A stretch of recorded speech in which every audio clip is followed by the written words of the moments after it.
नमस्कार मित्रांनो, मी उत्तम Pawar, perfect computer accounting institute बिंदूचौक कोल्हापूरमध्ये आपलं सहर्ष स्वागत करतो. मित्रांनो, बेसिक अकाउंटिंगमध्ये अकाउंटिंग मधला जो सर्वात महत्त्वाचा भाग आहे किंवा अकाउंटिंग ज्या गोष्टीवर स्टार्ट होतं तो पार्ट आज आपल्याला बघायचा आहे आणि ते म्हणजे golden rules of accounting. Okay, बघा, आपण कोणत्याही बिझनेसचं जर अकाउंटिंग करायचं असेल तर आपल्याला अकाउंटिंगचे जे काही रूल्स आहेत ते व्यवस्थित माहिती असणे गरजेचं आहे. ऍक्च्युली एखाद्या बिझनेसचं अकाउंटिंग करणं म्हणजे नेमकं काय करणं, तर आपल्या बिझनेसमध्ये जे काही डे टू डे ट्रान्झॅक्शन्स होतात किंवा एखाद्या ज्या इव्हेंट्स होतात त्या ट्रान्झॅक्शनचं किंवा इव्हेंटचं एक सिस्टमॅटिकली रेकॉर्ड ठेवणं म्हणजेच अकाउंटिंग होय. आणि असं अकाउंटिंग केल्यामुळे आपल्याला काय मिळतं, तर आपल्या बिझनेसची येणे किती आहे, देणे किती आहे. आपण बिझनेस कशासाठी करतो, तर आपण बिझनेस सर्वात महत्त्वाचा प्रॉफिट मिळवण्यासाठी करतो. तर तो आपल्या बिझनेसला प्रॉफिट किती मिळाला हे आपल्याला अतिशय चांगल्या प्रकारे समजतं. म्हणजे एका शब्दात जर सांगायचं म्हटलं तर अकाउंटिंग केल्यामुळं आपल्याला आपल्या बिझनेसची ओव्हरऑल फायनान्शियल पोझिशन अतिशय चांगल्या प्रकारे समजते. मग मी असं म्हणतं की आपल्या बिझनेसमधील डे टू डे ट्रान्झॅक्शनची एक सिस्टमॅटिकली नोंद करणे, एका सिस्टीमने नोंद करणे म्हणजेच अकाउंटिंग होय. मग ही सिस्टीम जी आहे, ही सिस्टीम म्हणजे कोणती सिस्टीम आहे की ज्या सिस्टीमने सांगितल्याप्रमाणे आपण आपल्या बिझनेसमधील ट्रान्झॅक्शनचं जर रेकॉर्डिंग केलं तर आपल्याला आपल्या बिझनेसची ओव्हरऑल फायनान्शियल पोझिशन अतिशय चांगल्या प्रकारे समजते. मित्रांनो, आपल्या बिझनेसचं अकाउंटिंग करण्यासाठी ऍक्च्युली मेनली दोन सिस्टीम आहेत. एक सिंगल एंट्री सिस्टीम आणि दुसरी डबल एंट्री सिस्टीम. आता याची जी सिंगल एंट्री सिस्टीम आहे ती आता कोणी फारशी वापरत नाही किंवा त्या सिस्टीम प्रमाणे जर आपण आपल्या बिझनेसमध्ये ट्रान्झॅक्शनचं रेकॉर्डिंग केलं तर आपल्याला जे काही रिपोर्टिंग पाहिजे असतं आत्ताच्या याच्यामध्ये प्रमाणे ते तितकंसं व्यवस्थित मिळत नाही. म्हणून आज आपण ज्या सिस्टीमचा अभ्यास करणार आहोत, आज जगभरामध्ये अकाउंटिंग साठी जी सिस्टीम वापरली जाते किंवा ज्याला सिस्टमॅटिकली मेथड असं म्हटलं जातं ती म्हणजेच आपली double entry system. Double entry system. आता या सिस्टीमने सांगितल्याप्रमाणे जर आपण आपल्या बिझनेस मधील ट्रान्झॅक्शनचं रेकॉर्डिंग केलं तर आपल्याला आपल्या बिझनेसची ओव्हरऑल फायनान्शियल पोझिशन अतिशय चांगल्या प्रकारे समजते. म्हणजे बघा, समजा तुमचा एक बिझनेस आहे, ह्या बिझनेसमध्ये तुम्ही दररोज तिथं जाऊन त्या बिझनेसमध्ये जे काही ट्रान्झॅक्शन्स होतात, जे काही व्यवहार होतात त्या सर्व व्यवहारांच्या नोंदी तुम्ही या सिस्टीमने सांगितलेल्या नियमाप्रमाणे ठेवलेल्या आहेत. म्हणजेच मी असं म्हणतो की तुम्ही तुमच्या बिझनेसमध्ये जे काही ट्रान्झॅक्शन झालेलं आहे त्या सर्व ट्रान्झॅक्शनचं अकाउंटिंग तुम्ही या सिस्टीमने सांगितलेल्या नियमाप्रमाणे केलेलं आहे.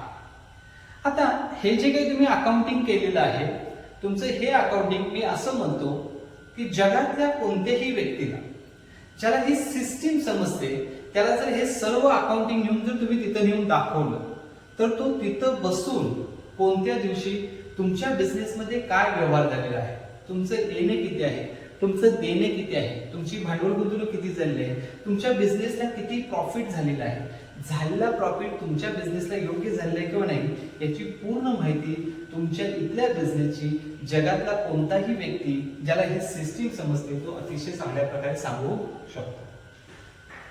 मग असं या सिस्टीमने काय सांगितले की इतक्या चांगल्या प्रकारे आपल्याला माहिती मिळते, तर या सिस्टीमने काय सांगितलेलं आहे बघा की आपल्या बिझनेसमध्ये कोणतंही ट्रान्झॅक्शन होते. काय म्हणतो आम्ही परत एकदा की आपल्या बिझनेसमध्ये कोणतंही ट्रान्झॅक्शन होऊ दे त्या ट्रान्झॅक्शनचा आपल्या बिझनेसवरती सारखाच डबल इफेक्ट होतो असं या सिस्टीमने सांगितलेलं आहे. ओके, बघा काय म्हणतो मी, तर आपल्या बिझनेसमध्ये कोणतंही ट्रान्झॅक्शन होऊ दे त्या ट्रान्झॅक्शनचा आपल्या बिझनेसवरती सारखाच डबल इफेक्ट होतो किंवा उलट सुलट असा सारखाच परिणाम होतो असं या सिस्टीमने सांगितलेलं आहे. आता उलट सुलट सारखाच परिणाम होतो किंवा सारखाच डबल इफेक्ट होतो म्हणजे काय होतं बघा. मी एक उदाहरण घेतो त्यावरून समजेल. समजा आपला हा एक बिझनेस आहे, आपण काय केलेलं आहे की आपल्या बिझनेसमध्ये एक 10,000 रुपयाचे गुड्स काय केले, खरेदी केलेले आहे. हा व्यवहार आहे. 10,000 रुपयाचे गुड्स खरेदी केले म्हणजे आपला खरेदीचा व्यवहार आपण केलेला आहे. ही सिस्टीम म्हणते की बिझनेसमध्ये कोणतंही ट्रान्झॅक्शन होऊ दे, त्या ट्रान्झॅक्शनचा आपल्या बिझनेसवरती सारखाच डबल इफेक्ट होतो. आता या ट्रान्झॅक्शनचा आपल्या बिझनेसवरती काय डबल इफेक्ट होणार बघा. तर 10,000 रुपयाचे आपण गुड्स खरेदी केले म्हणजे काय झालं, तर आपल्या बिझनेसमध्ये 10,000 रुपयाचे गुड्स आलेले आहेत. त्याच वेळी आपल्या बिझनेसमधून 10,000 रुपयाचे कॅश गेले. बघा 10,000 रुपयाचे गुड्स आले हा एक परिणाम झाला. त्याचप्रमाणे 10,000 रुपयाची कॅश गेली हा दुसरा परिणाम झाला. लक्षात आलं. बघा आता एक दुसरं आणखी एक उदाहरण घ्या तुम्ही. 10,000 रुपयाचे गुड्स समजा आपण एक्स या व्यक्तीकडून उधारीवरती खरेदी केलेले आहे. समजा एक्स ही एक व्यक्ती आहे. या व्यक्तीकडून आपण 10,000 रुपयाचे गुड्स आपल्या बिझनेसमध्ये उधारीवरती खरेदी केलेले आहे. हा सुद्धा व्यवहार आहे, उधारीचा व्यवहार आहे. सिस्टीमने सांगितलेलं आहे कोणतंही ट्रान्झॅक्शन असेल तर त्याचा बिझनेसवरती डबल इफेक्ट होणार आहे. मग आता या ट्रान्झॅक्शनचा आपल्या बिझनेसवरती काय डबल इफेक्ट होणार आहे, तर इथं सुद्धा काय होतं बघा की 10,000 चे गुड्स आपल्या बिझनेसमध्ये येतात. त्याच वेळी आपल्या बिझनेसमधून आपण त्या एक्स या व्यक्तीला 10,000 रुपये देणं लागतो. बघा ह्याच्या अगोदर त्या एक्स आणि आपला काही संबंध नव्हता. आज आता त्याच्याकडून गुड्स खरेदी केलेल्या वेळेपासून आपण त्याला 10,000 रुपये देणं लागतो. बरोबर आहे. म्हणजे इथे काय परिणाम झाला, तर आपल्या बिझनेसमध्ये 10,000 रुपयाचे गुड्स आलेले आहेत आणि आपण एक्स या व्यक्तीला 10,000 रुपये देणं लागतो. बरोबर आहे. म्हणजे ह्या जे काही ट्रान्झॅक्शन झालेलं आहे या ट्रान्झॅक्शनची आपल्या बिझनेसच्या बुक्स मध्ये जर नोंद ठेवायची म्हटलं तर काय दिसलं पाहिजे. इथं बघा की आपल्या बिझनेसमध्ये 10,000 रुपयाचे गुड्स आलेले आहेत आणि एक्स या व्यक्तीला आपण 10,000 रुपये देणं आहे असं दिसलं पाहिजे. ओके. आता हा जो काही डबल इफेक्ट झालेला आहे याची आपल्याला एक सिस्टमॅटिकली नोंद ठेवावी लागते. बघा हे जे काही आपण गुड्स किंवा अकाउंटिंग आता शिकणार आहे, अगदी कोणताही विद्यार्थी, जसं की मी म्हटलं की एखादा आर्ट्स सायन्सचा विद्यार्थी असेल, सायन्सचा विद्यार्थी असेल, ज्याला अकाउंटिंगचं काही नॉलेज नाही असा कोणताही विद्यार्थी असेल, ह्याला जे आपण हे रूल शिकले तर तो अकाउंटिंग मध्ये अतिशय व्यवस्थित पारंगत होऊ शकतो. तर मला काय सांगायचं होतं की हा जो काही डबल इफेक्ट झालेला आहे या डबल इफेक्टची एक सिस्टमॅटिकली आपल्याला नोंद ठेवायची. नाहीतर आपण असं लिहून नाही ठेवत बुक्स मध्ये की एक्स या व्यक्तीकडून आज आम्ही 10,000 चे गुड्स उधारीवरती खरेदी केलेले आहेत आणि त्यांना आम्ही 10,000 देणं लागतो असं लिहून ठेवलं जात नाही. याची एक सिस्टमॅटिकली नोंद ठेवली जाते आणि ही सिस्टमॅटिकली नोंद ठेवण्यासाठी या सिस्टीमने काय केले, फक्त 2 बाजू केलेल्या आहेत. काय केलं आहे बघा, 2 बाजू केलेल्या आहेत. त्यातल्या एका बाजूला त्यांनी डावी बाजू असं म्हटलेलं, चला अकाउंटिंग मध्ये डेबिट असा शब्द वापरलाय, डेबिट, आणि शॉर्ट मध्ये फक्त DR असं लिहिलं तर DR. ओके. आणि दुसरी बाजू म्हणजे उजवी बाजू, ज्याला अकाउंटिंग मध्ये क्रेडिट असा शब्द वापरलाय, शॉर्ट मध्ये CR असं लिहिलं जातं. परत एकदा सांगतो, बिझनेस मध्ये कोणतंही ट्रान्झॅक्शन होऊ दे त्या ट्रान्झॅक्शनचा आपल्या बिझनेसवरती सारखाच डबल इफेक्ट होतो. हा जो काही डबल इफेक्ट होतो त्याची आपल्याला एक सिस्टमॅटिकली नोंद ठेवायची आहे आणि सिस्टमॅटिकली नोंद ठेवण्यासाठी या सिस्टीमनं 2 बाजू केल्या. त्यातल्या एका बाजूला तिने डेबिट असं म्हटलंय, दुसऱ्या बाजूला क्रेडिट असं म्हटलंय. आता काय करायचं आपल्याला, तर जो काही डबल इफेक्ट झालेला आहे त्याची नोंद एका बाजूला, एक साईडला इकडे करायची, एक इकडे करायची. म्हणजे जो उलट सुलट समजा सारखाच परिणाम झाला असं म्हटलं तर एक नोंद आपण इकडे घेतो, एक नोंद इकडे घेतो. म्हणजे समजा या ट्रान्झॅक्शन मध्ये जर आपण गुड्सची नोंद डेबिटला घेतली तर एक्सची नोंद तुम्हाला क्रेडिटला घ्यायची आहे. जर एक्सची नोंद तुम्ही डेबिटला घेतली तर गुड्सची नोंद क्रेडिटला घ्यायची. आता बघा, गुड्सची नोंद आपण डेबिटला घ्यायची का क्रेडिटला घ्यायची, किंवा एक्सची नोंद आपण डेबिटला घ्यायची का क्रेडिटला घ्यायची, यासाठी या सिस्टीमने काय केलेलं आहे की आपल्या बिझनेसमध्ये जे काही हजारो प्रकारचे ट्रान्झॅक्शन्स होतात, ओके, त्या ट्रान्झॅक्शन मध्ये जे काही वेगवेगळे अकाउंट्स आहेत, याला ऍक्च्युअली आपण अकाउंट्स म्हणतो. लिहिताना असं शॉर्ट मध्ये A/C लिहिलं जातं, अकाउंट्स म्हणतो. तर आपल्या बिझनेसमध्ये जे काही हजारो ट्रान्झॅक्शन्स होतील आणि या हजारो ट्रान्झॅक्शनची आपल्या बिझनेसवरती अशी डबल इफेक्ट करणारी हजारो वेगवेगळे अकाउंट्स येतील असं म्हणतात. जसं की गुड्स अकाउंट आहे, एक्स अकाउंट आहे, परचेस अकाउंट आहे, सेल्स अकाउंट आहे, ABC company accounting, Mahalakshmi traders account, Mahalakshmi enterprise account, bank account, असे हजारो नाही लाखो वेगवेगळे अकाउंट्स आहेत. तर या सिस्टीमने काय केलेलं आहे की हजारो येते किंवा लाखो कितीही नावाने कितीही अकाउंट्स आले तर या सिस्टीमनं या सर्व अकाउंटचे मिळून मुख्य 3 प्रकार केलेले आहेत ज्याला आपण टाइप्स ऑफ अकाउंट्स असं म्हणतो. ओके, कोणकोणते टाइप्स ऑफ अकाउंट्स बघा.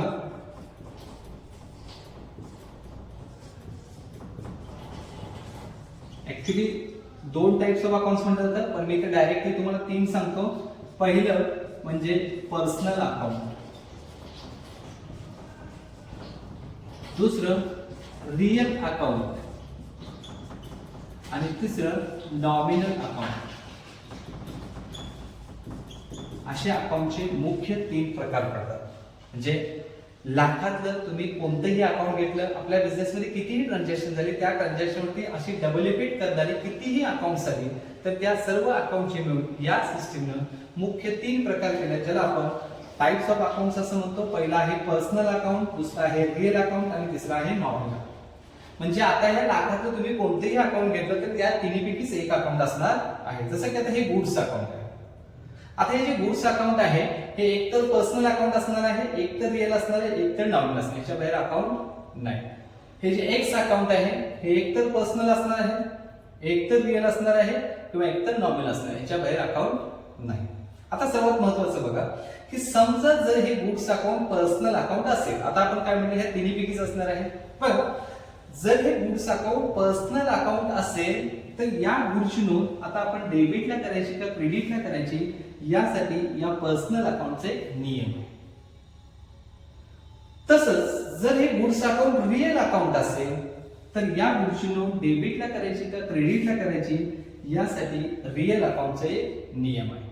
त्याचप्रमाणे जर हे गुड्स अकाउंट नॉमिनल अकाउंट असेल तर या गुड्सची नोंद डेबिटला करायची का क्रेडिटला करायची यासाठी नॉमिनल अकाउंटचा एक नियम आहे. बघा, तिन्ही अकाउंटचा एक एक नियम आहे.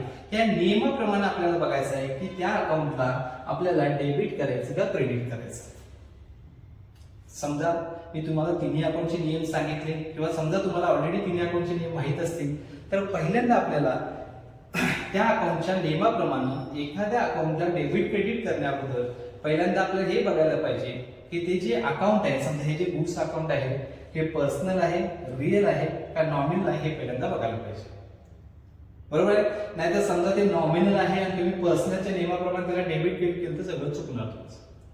यासाठी आपल्याला बघावं लागेल की पर्सनल मध्ये नेमके कोणत्या टाईपचे अकाउंट्स येतात, रिअल मध्ये कोणत्या टाईपचे अकाउंट्स येतात आणि नॉमिनल मध्ये कोणत्या टाईपचे अकाउंट्स येतात. बघा, पर्सनल अकाउंट मध्ये नॅचरल पर्सन, आर्टिफिशियल पर्सन असे 2 अकाउंट्स येतात. यामध्ये आणखी एक असतं रिप्रेझेंटेटिव्ह पर्सनल अकाउंट, पण अकाउंटिंगच्या फायनल स्टेजला तुम्ही ते बघू शकता. आता सध्या फक्त तुम्ही लक्षात ठेवायचं आहे अकाउंटिंग मध्ये नॅचरल पर्सन आणि आर्टिफिशियल पर्सन असे 2 अकाउंट्स येतात. बघा, नॅचरल पर्सन म्हणजे नैसर्गिक व्यक्ती, आर्टिफिशियल पर्सन म्हणजे कृत्रिम व्यक्ती. आता नैसर्गिक व्यक्ती म्हणजे कोण? आपण, तुम्ही, आम्ही, स्त्री, पुरुष असं कुणाचे जे नैसर्गिकरित्या तयार झालेले आहेत त्याला आपण म्हणतो natural person. Okay, Sandeep account, X account, Y account, Sagar account. Okay, हे सर्व जे अकाउंट्स आहेत त्यांना काय म्हणतो आपण? नॅचरल पर्सन असं म्हणतो. आणि आर्टिफिशियल पर्सन म्हणजे काय? तर एखाद्या संस्थेचं नाव, जसं which is created by law, एखाद्या कायद्याने जे नाव तयार केलं जातं त्याला आपण आर्टिफिशियल पर्सन असं म्हणतो. कृत्रिम व्यक्ती म्हणजेच कुठल्याही एखादी संस्था, जसं की आता आमचं परफेक्ट कॉम्प्युटर अकाउंटिंग इन्स्टिट्यूट, आपल्या इथं आता घाडगे Patil industries, Reliance mall, D Mart ही जी उदाहरणं आहेत त्याला म्हणतो आपण आर्टिफिशियल पर्सन. म्हणजे अगदी सिंपल मध्ये लक्षात ठेवायचं आहे की पर्सनल मध्ये कोणते अकाउंट्स येतात, फक्त एखाद्या व्यक्ती किंवा संस्थेचं नाव असेल तर ते personal account. Clear? Real account मध्ये काय येतं बघा, तर आपल्या व्यवसायाचे सर्व प्रकारचे गुड्स आणि ऍसेट्स, आपल्या व्यवसायाचे सर्व प्रकारचे गुड्स आणि ऍसेट्स यांचा समावेश रिअल अकाउंट मध्ये. आता गुड्स म्हणजे काय, ऍसेट म्हणजे काय, यासाठी आपले सेपरेट व्हिडिओ बनवलेले आहेत. ते व्हिडिओ तुम्ही बघून गुड्स नेमके कोणते असतात आपल्या बिझनेससाठी, ऍसेट म्हणजे नेमकं काय असतं हे तुम्ही बघू शकता. ज्यांना अगदी बेसिक लेवलला पाहिजे त्यांनी ते आपले व्हिडिओ बघू शकतात. ओके, नॉमिनल अकाउंट मध्ये काय येतं बघा, आपल्या व्यवसायाचे सर्व प्रकारचे एक्सपेन्सेस लॉस आणि इन्कम्स.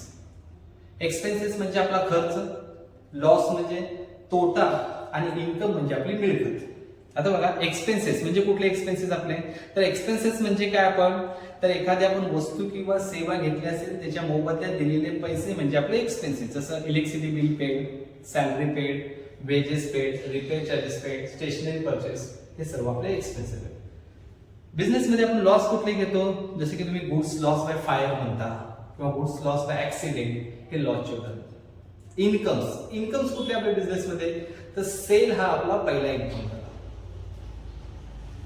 त्यानंतर कमिशन रिसिव्ड असेल, रेंट रिसिव्ड असेल, डिव्हिडंड रिसिव्ड असेल, डिस्काउंट रिसिव्ड असेल, इंटरेस्ट रिसिव्ड असेल, फीज रिसिव्ड असेल, हे सर्व इन्कमचे उदाहरण आहेत. आणि सर्व जे आता मी सांगितले ते म्हणजेच आपले नॉमिनल.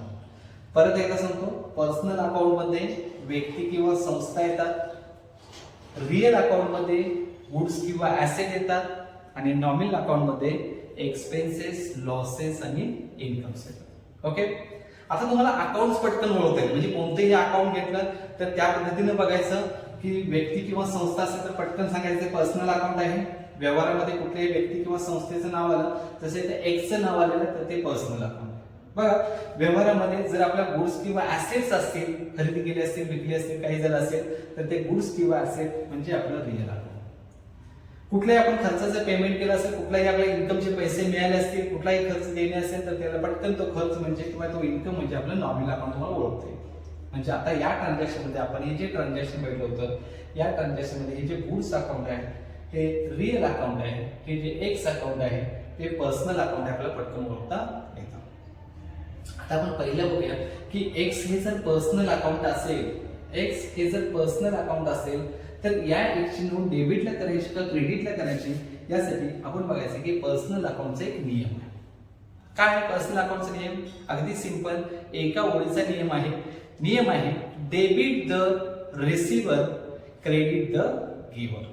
काय म्हणतो मी परत एकदा सांगतो, debit the receiver, credit the giver. म्हणजे एखाद्या पर्सनल अकाउंटला डेबिट कधी करायचं, जर ते रिसिव्हर असेल तर त्याला डेबिट करायचं, जर ते गिव्हर असेल तर त्याला क्रेडिट करायचं. आता ते रिसिव्हर काय गिव्हर ओळखायचं कसं, तर त्यासाठी आपल्याला आपलं जे काही ट्रान्झॅक्शन झालेलं आहे ते ट्रान्झॅक्शन काय झाले हे परफेक्ट माहिती पाहिजे.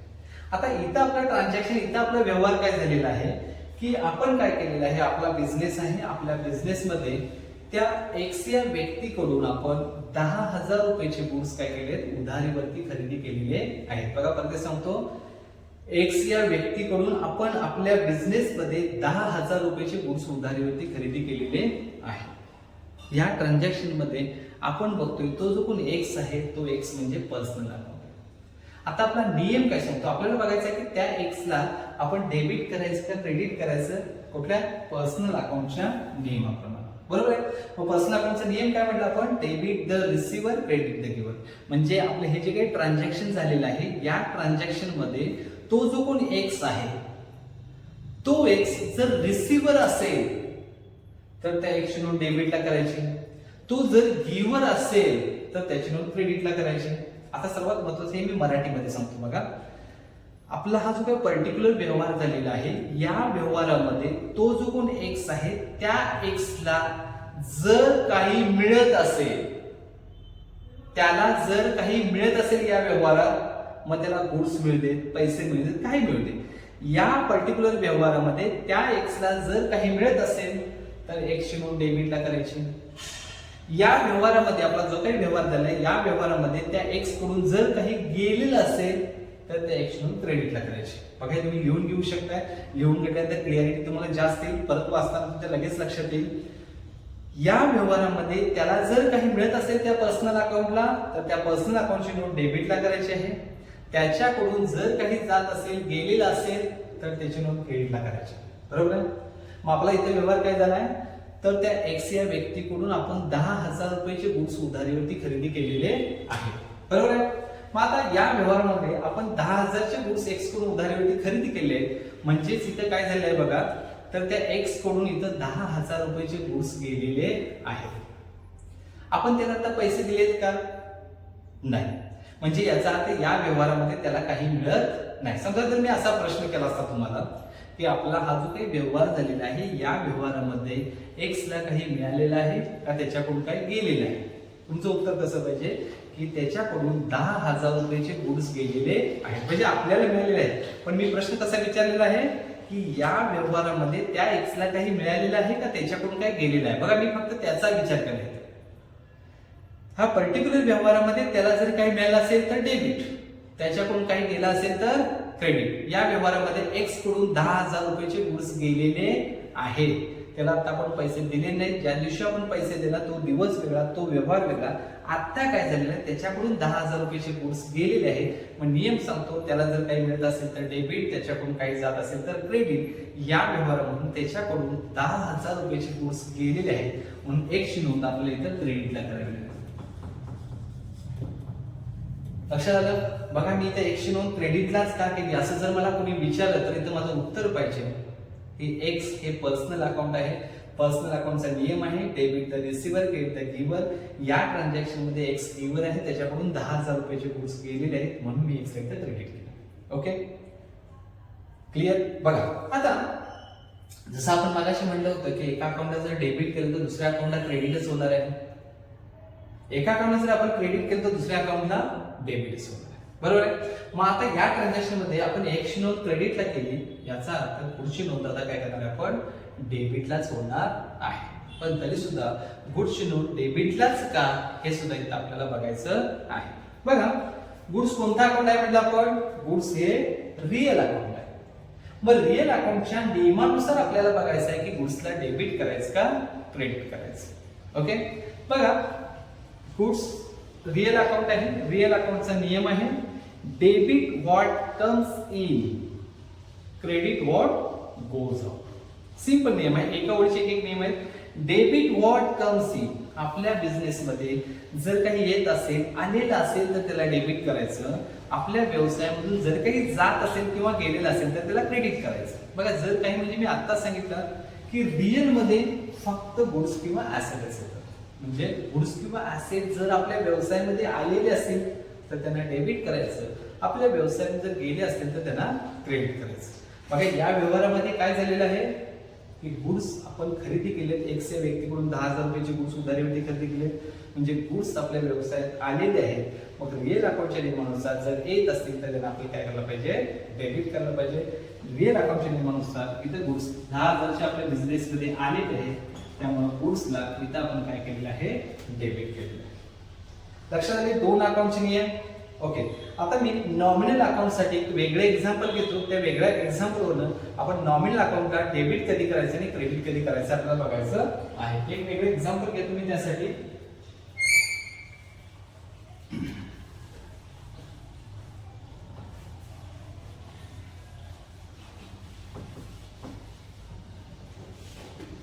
बघा इथे एक्झाम्पल घेतो मी. पे ऑफिस रेंट ₹5,000. बघा आपल्या बिझनेस साठी आपण एक जागा रेंट वरती घेतली आहे. ती जागा आपण एक महिनाभर वापरलेली आहे आणि ती जागा वापरल्यानंतर आपण जागा मालकाला 5,000 रुपये जे आपलं ठरलेलं रेंट होतं ते दिलेलं आहे. म्हणजे हा व्यवहार झालेला आहे. आपण इथं 5,000 रुपये रेंट पेड केलेलं आहे. आता हा जो काही व्यवहार झालेला आहे या व्यवहारामध्ये आपल्याला बघायचं की कोणती दोन अकाउंट्स आहेत. जसं मगाशी आपण एक्स आणि गुड्स असे अकाउंट घेतले होते तसं आता या ट्रान्झॅक्शन मध्ये कोणती दोन अकाउंट होती किंवा आपण असं बघितलं होतं की कोणतंही ट्रान्झॅक्शन झालं तर त्या ट्रान्झॅक्शनचा आपल्या बिझनेसवरती सारखाच डबल इफेक्ट होतो. आता इथे काय डबल इफेक्ट होणार बघा. तर पेड ऑफिस रेंट ₹5,000 म्हणजेच काय झालं आपल्या बिझनेस मधून 5,000 रुपये कॅश गेलेले हे दिसलं पाहिजे आपल्या बुक्स मध्ये. कमी झाली कॅश आपली आणि त्याच पद्धतीनं आपण या महिन्याचं जे काही रेंट देणं होतं ते क्लिअर केलेलं आहे. म्हणजे दोन अकाउंट्स येणार इथं. एक पहिलं अकाउंट रेंट पेड अकाउंट आणि दुसरे कॅश अकाउंट. बघा आता रेंट पेड कोणता अकाउंट येणार आणि कॅश अकाउंट येणार. आपण जसं मगाशी म्हटलं होतं की कोणतंही अकाउंट कुठला हे ओळखायचं कसं तर व्यक्ती किंवा संस्था असेल तर पर्सनल अकाउंट, गुड्स किंवा ऍसेट असेल आपल्या बिझनेसचं तर रिअल अकाउंट, आपल्या व्यवसायाचा खर्च तोटा किंवा मिळकत असेल तर ते नॉमिनल. रेंट पेड केला आपण, याचा अर्थ तो आपला खर्च झाला. बघा आपण 1 महिन्यात जागा वापरली, त्या जागेच्या वापरल्याच्या मोबदल्यात आपण पैसे दिलेत म्हणजे तो आपला खर्च झाला. रेंट हे नॉमिनल अकाउंट आहे, मी शॉर्ट मध्ये फक्त एन लिहितो. आता कॅश कुठला अकाउंट आहे? बघा कोणता अकाउंट आहे कॅश? पर्सनल आहे का? एक व्यक्तीचं नाव असतं का पर्सनल अकाउंट? कॅश नाही. कुठल्या संस्थेचं नाव आहे का कॅश? नाही. आपला खर्च आहे का कॅश? म्हणजे समजा मी माझ्या हातामध्ये 10,000 रुपये कॅश आहे, मी कुठून आली, कुणाला दिली, काही सांगत नाही, ही कॅश फक्त माझी आहे असं म्हणतोय. तर कॅश ही आपली ऍसेट आहे, लक्षात ठेवा. सर्वात पहिली आपली ऍसेट कुठली असेल तर कॅश.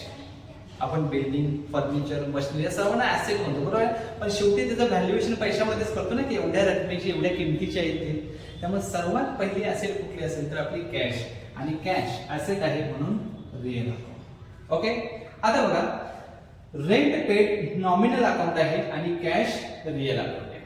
ओके. बघा रेंट पेड नॉमिनल अकाउंट आहे. नॉमिनल अकाउंटच्या नियमाप्रमाणे आपल्याला बघायचं आहे की रेंटला डेबिट करायचं का क्रेडिट करायचं.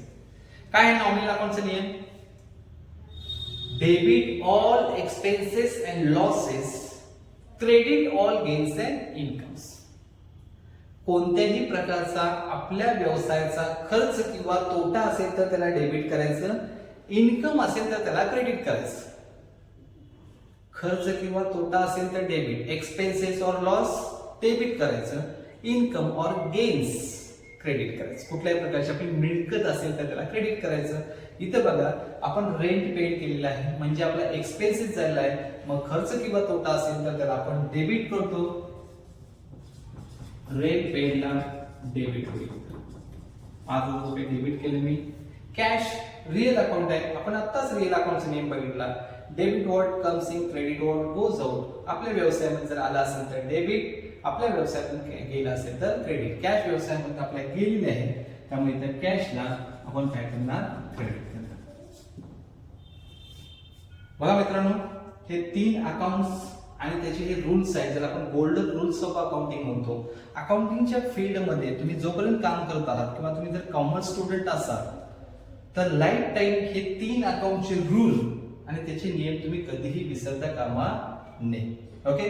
याचे रूल्स जे आहेत ते तुम्हाला जर लेखी पाहिजे असतील खाली डिस्क्रिप्शन मध्ये त्याची पीडीएफ दिलेली आहे, त्यामध्ये तुम्ही हे रूल्स बघू शकता. त्याची लिंक दिलेली आहे, त्या लिंक मध्ये तुम्ही डाउनलोड करून बघू शकता.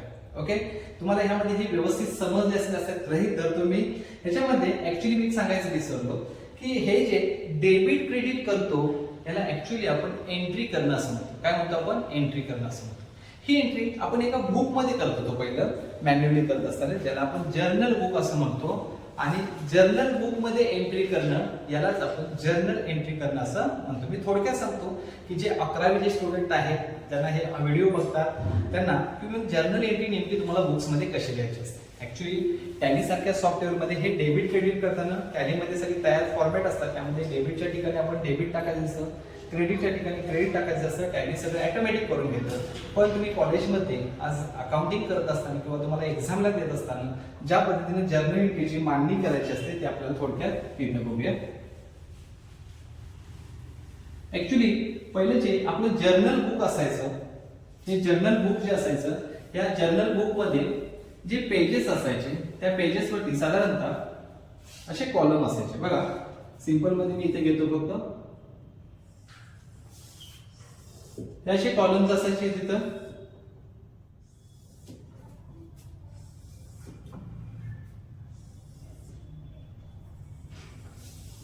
तर या प्रत्येक पेजवरती जो काही कॉलम असायचा तर पहिल्या कॉलम मध्ये आपण डेबिट घेतो, सॉरी डेट. इथं आपण डेट घेतो. इथं पर्टिक्युलर्स, मराठीमध्ये आपण तपशील असं म्हणतो. पर्टिक्युलर्स इथे एक कॉलम येतो छोटासा LF, लेजर फोलिओ.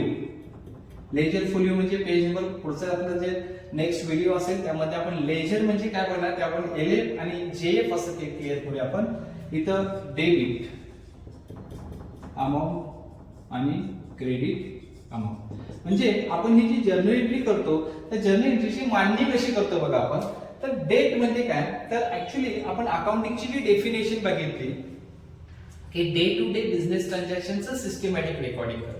म्हणजे ज्या दिवशी आपलं ट्रान्झॅक्शन झालेलं आहे त्याच दिवशी त्याचं रेकॉर्डिंग झालं पाहिजे. तुम्ही ज्या दिवशी समजा हे ट्रान्झॅक्शन 1/1/2024 ला झालेलं आहे तर इथे 1/1/2024 ही तारीख आली पाहिजे तुमची. ओके. तर पर्टिक्युलर्स मध्ये त्या अकाउंटची आपण नावं लिहितो, ज्या अकाउंटला आपण डेबिट क्रेडिट करतो त्या अकाउंटची नावं लिहितो. यामध्ये कसं आहे की ज्या अकाउंटला आपण डेबिट केलेलं आहे ते वरती घ्यायचे, क्रेडिट केले ते खाली. कसं लिहितो बघा आपण. समजा इथं आपण म्हटलं की रेंट पेडला डेबिट करायचं आणि कॅश अकाउंटला क्रेडिट करायचं. कसं लिहिलं जातं तर असं लिहिलं जातं इथं रेंट पेड अकाउंट, इथं थोडंसं पुढे DR असं लिहिलं जातं फक्त. आणि क्रेडिटला ऍक्च्युअली क्रेडिट शब्द न लिहिता टू लिहिलं जातं, तेही थोडंसं पुढे सरकतो, टू कॅश अकाउंट. बरोबर. डेबिटच्या समोर डेबिटची अमाऊंट लिहिली जाते, क्रेडिटच्या समोर क्रेडिटची अमाऊंट. तिथं खाली ब्रॅकेट मध्ये आपण एक घेतो त्याला नॅरेशन असं म्हणतो. तर नॅरेशन म्हणजे काय असतं तर आपण ही जर्नल एंट्री केली असती, त्या जर्नल एंट्रीचं थोडक्यात ऍडिशनल एक्सप्लेनेशन असतं. ओके. ते ऍडिशनल एक्सप्लेनेशन काय असतं तर इथं काय लिहिलं पाहिजे आपण की हे जे रेंट पेड केलेलं आहे ते कशाचं पेड केलेलं आहे. म्हणजे तुम्ही ऑफिसचं पेड केले, गोडाऊनचं पेड केले, मशिनरीचं पेड केले, हे तुम्ही लिहिलं पाहिजे. कोणत्या महिन्याचं पेड केले, जसं की डिसेंबरचं तुम्ही पेड केले की जानेवारी महिन्याचं ऍडव्हान्स मध्ये पेड करा. जसं की असं लिहिलं तुम्ही paid office rent for the month of December 2023 असं जर लिहिलं तर जे कोण तुमचे हे चेक करणारे एंट्री त्यांच्या लगेच लक्षात येईल की डिसेंबर 2023 चे हे रेंट तुम्ही कॅशमध्ये पेड केलेलं आहे 5,000. ओके. एवढ्यावरून तुम्हाला अतिशय चांगल्या पद्धतीनं हे लक्षात आले असतील. जे काही नियम मी सांगितले ते तुम्ही तुमच्या नोटबुकमध्ये जर नोट डाऊन करून घेतले तर तुम्हाला इतर पुढे कधीही अशा टाईपच्या जर्नल एंट्री करताना त्या नियमांचा उपयोग होईल. Thank you very much.